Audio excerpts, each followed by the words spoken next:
Today our objectives are you will be able to analyze how Earth revolves around the Sun and understand how direction of sunlight affects the surface. In our previous class, we discussed about one movement of Earth, that is rotation of Earth, but today we will discuss about the second movement of the Earth, that is called revolution of Earth. Before starting the lesson, I will ask some questions to check your previous knowledge. What comes in your mind when you see that picture? Yes, today we will discuss about the movement of Earth around the Sun, that is called revolution of Earth. When the Earth moves around the Sun in its own path, that is called revolution of Earth.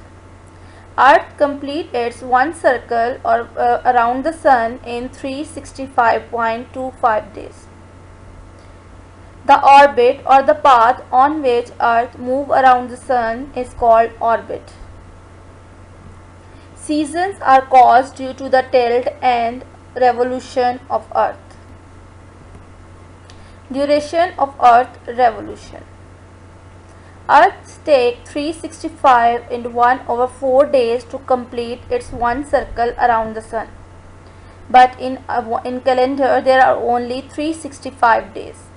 1/4 days are added every year and make together 1 day.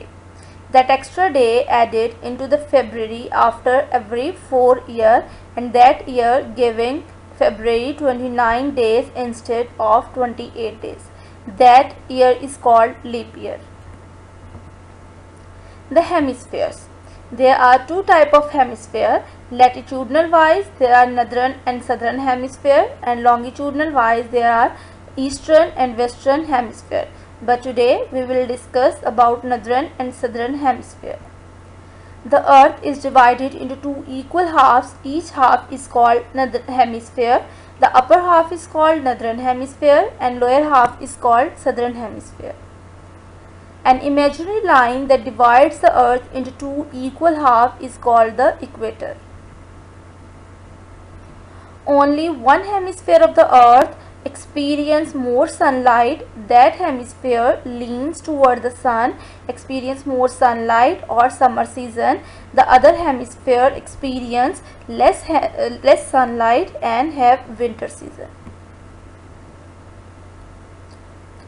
Now we will discuss how the direction of sunlight affect on the surface of Earth. Direction of sunlight. When sunlight falls on a surface of the Earth with 90-degree angle or in a direct way, it will have narrow spread and more heat, because the sunlight covers less distance to reach on the surface of the Earth. As the sunlight have to cover more distance to reach on specific place, its heat will be reduced. That's why equatorial areas experience more sunlight and experience more heat due to the narrow spread of sunlight. When the sunlight falls on a place with an angle or cover more distance to reach that places like polar region, it reduces its heat as it covers more distance. That's why as we move away from the equatorial areas, the places are going to become cold.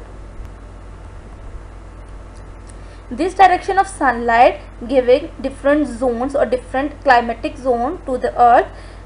The places on which the sunlight fall in a direct way that experience more sunlight, and these are called tropical zone, and the places away from the equatorial or tropical areas where the sunlight fall with an angle experience more cold climate, and these are called temperate, and then the polar zones.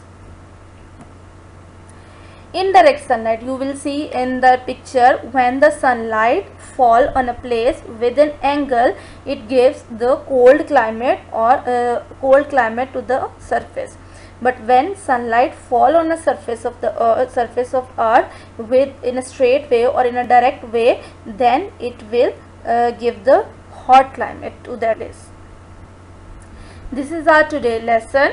There are some questions to check your understanding about the topic. Thank you so much. Have a nice day.